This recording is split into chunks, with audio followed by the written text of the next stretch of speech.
If your alarm panel is inaccessible or out of reach and you don't feel comfortable changing your own battery, give us a call. We'll schedule a technician to come change it for you.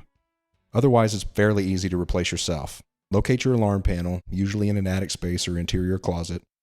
It opens just like a book, exposing the brains of the alarm system. You'll notice the battery. It's about the size of a brick and has a red wire and a black wire. Take note of how the wires are connected. They must be reconnected this way. Typically, that means red to red, black to black. Slide each wire off the battery. If met with resistance, gently wiggle the wire until it's free. Be careful not to damage the wire itself. At this point, you can remove your old battery and install the new battery. Now reverse the wiring process, making sure to connect the wires as they were before.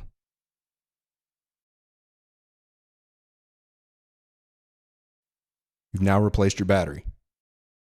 It's as simple as that.